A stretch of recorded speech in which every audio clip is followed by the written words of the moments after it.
Earth signs, tignan po natin kung ano ang mensahe para sa'yo. Keep in mind po na ito ay general reading lamang, so hindi po lahat ay makaka-relate, so be open-minded. Sa mga hindi pa po nakasubscribe dito sa ating channel, please subscribe na po kayo and palike na din po ng ating video. At sa mga nais pong mag-avail ng ating private readings, Lucky Stones and Amulet, makikita nyo po yung link sa description box below. Tarot Intentions by Aliana Reyes. Okay, tignan natin kung ano po ang mensahe para sa'yo. Earth signs, we have detachment. I had to let this go so I could clear my mind. Ayan, meron kayong inaalis. Meron kayong, inaalis sa inyong isipan. Or pwedeng nagde-detach kayo. Meron kayong mga nile-let go dito. Na mga bagay, na mga habits, yung iba po sa inyo, or tao. Pero more on, nakita ko sa inyo ito, more on habits to. Meron kayong binabago sa inyong sarili kasi pwedeng hindi na siya nakakabuti talaga sa inyo. Yan, mga gawain ninyo dito. Tignan natin, Spirit Guide, ano po yung mensahe natin for Earth signs, Taurus, Virgo, Capricorn, Sun, Moon, Rising, and Venus ngayong araw. Tignan po natin, ano pa ang mensahe natin, Spirit Guide? Mensahe pa po natin, we have a blessing of the air. So, ano nga talaga, i-clear nyo talaga yung mind ninyo ngayon. Ayaw nyo mag-overthink. Yung iba sa inyo, pwedeng nagme-meditate kayo. Pero more on, nakikita ko dito yung iba sa inyo, mas nagme-meditate kayo kapag nasa bathroom kayo. Yan, pag naliligo yung iba sa inyo. Yun na, parang, pag every time na tumatama sa inyo yung tubig, ganyan. Na parang, alam mo yun, nakikleanse ka. Yan yung nararamdaman mo. We have a blessing on a resolution. So, ito yung siguro solution mo, Earth sign, sa mga nangyayari sa iyo ngayon, sa mga frustrations mo, yung umalis, tumahimik, at mag-focus nga sa iyong sarili. We have a blessing on the senses that give the world to you. So, ayan, na-activate din dito yung mga senses mo, yung clairsentient, clairvoyant, yung iba sa inyo kung yan yung gifts ninyo, yan po yung mga na-activate ngayon sa life mo. Mas gumagana talaga siya. Mas ramdam ninyo na you are powerful. Kaya yung iba sa inyo is, ayan, as much as possible is may meditate or kailangan nyo mag-meditate ngayong araw na ito. Tignan natin kung ano pa po yung mensahe, Spirit Guide. Mensahe pa po natin for Earth signs, Taurus, Virgo, Capricorn, Sun, Moon, Rising, and Venus. Tignan natin. Ano pa yung mensahe para sa'yo? Kuha tayo dito ng we have ego. Ayan. So, parang, nandito yung gusto mo nang i-let go, yung iba sa inyo. Gusto nyo nang i-let go yung pride ninyo. Hindi naman totally lahat. Pero kasi, feeling nyo talaga, Earth signs, hindi na yun nakakatulong sa inyo. Nararamdaman nyo din na medyo madaming naiinis sa inyo or could be nai-intimidate. Kaya, siguro, ayan, naglalay low muna talaga kayo dito. What is a blessing of the air? We have epiphany breakthrough. Meron ba kayong hinihintay na good news sa pag-apply ng trabaho, yung iba sa inyo, or anything na makakapagpasaya sa inyo ngayong araw? Ayan po, pwedeng ma-receive nyo yan through email, through text, through chat. We have transcendence. We have unity. Ayan po. So, may pag-aayos dito. Okay, so ito, unity kasi may pagkakaisa dito. So, ayan, makakapag-usap na kayo ng maayos, yung walang sigawan, yung hindi mainit yung ulo, ayan, magkakaintindihan kayo dito ng kadil mo. A blessing on the senses that give the world to you, ayan, so you should have courage para baguhin. Diba? Kung ano ba yung nangyayaring hindi maganda sa life mo. Ayan po, ikaw lang talaga yung may kakayahan. Earth signs na baguhin yan, kaya take the leap of faith, take chances, risk it. Ayan. Ngayong araw na ito. So, may pag-travel yung iba sa inyo. Pwedeng meron dito, may ihahatid kayo sa airport or kayo yung ihahatid. So, tignan po natin ano pa ang mensahe para sa'yo. Spirit Guide, ano pa po yung mensahe natin for Earth signs pagdating po sa mga co-workers. Pagdating sa yung mga co-workers, we have Four of Swords. Tahimik lang naman yung mga co-workers mo dito. Ayan.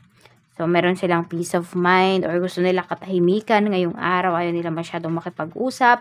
Parang pag kinausap mo, Kaysa, ay, alam mo yung parang, kaysa makipagtsikahan, itutulog na lang nila. So, siguro yan din, may mga binabreak din na bad habits yung mga coworkers mo pagdating dito sa work.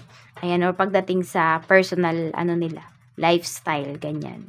So, tignan natin, pagdating naman sa ambience, we have 10 of cups. Okay, maganda yung ambience dito. Wala namang, sabihin natin, hindi man kayo magkakaaway, hindi rin naman kayo sobrang close ng iyong mga coworkers, pero magaan yung energy ngayon kasi 10 of cups. So, fulfillment ito, kontento. So, maraming mga coworkers mo, kontento kayo sa trabaho ninyo.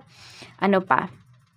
Masaya kayo sa mga nangyayari, baka merong mga na-close deals, ganyan, or meron kayong mga naayos na projects na parang next week pa yung pasahan, pero naayos nyo kaagad ngayon, or sa Friday pa, pero Monday pa lang, okay na siya.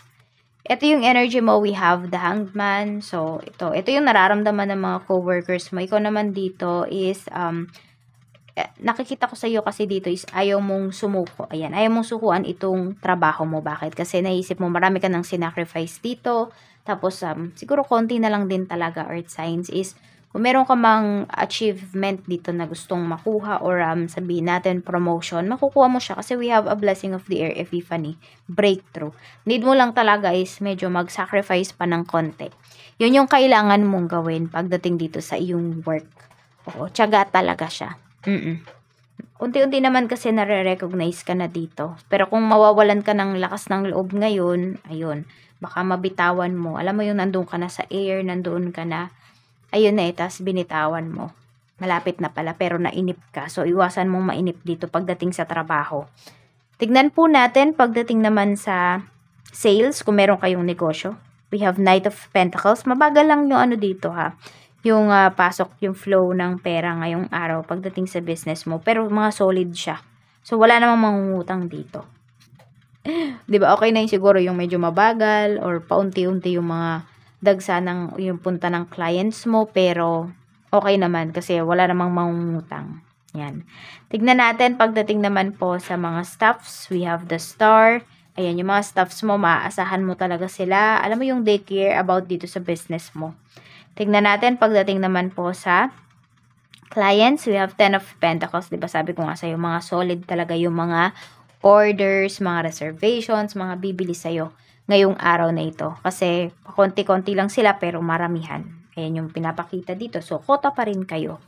Makakakota pa rin kayo dito, Earth Signs. Tignan natin pagdating naman po sa pera, we have 3 of Cups. Ayan.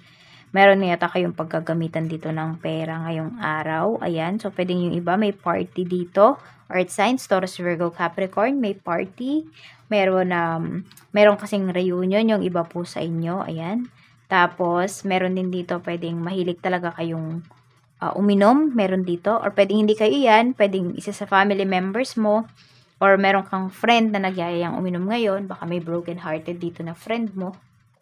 So, dadamayan mo siya. Medyo mapapagastos ka rin dito.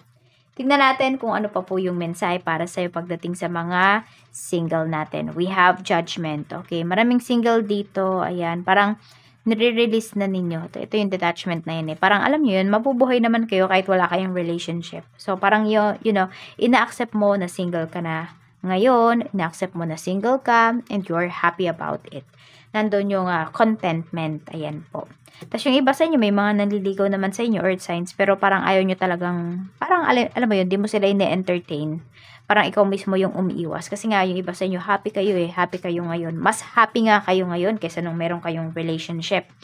Tignan natin, Knight of Wands. Ayan, Knight of Wands. Pagdating yan sa mga in a relationship, so sobrang sweet ngayon ng person mo, na tipong parang ikaw na lang yung maiinis dito kasi sobrang sweet niya, napaka-clingy ngayong araw na ito.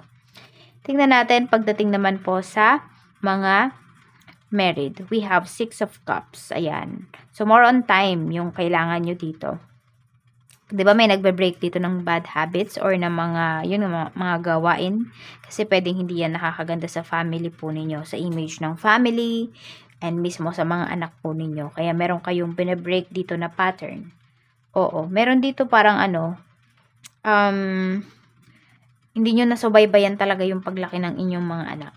Yan, meron dito. Siguro dahil merong workaholic, ganyan, or malayo kayo sa family. So, medyo may regrets yung iba sa inyo. kung naranasan nyo po yan. We have number 7, 27, and we have number 2. Yan lang po yung mensahe para sa inyo, Earth Signs. Maraming salamat. Mag-iingat po kayo always and more blessings to come.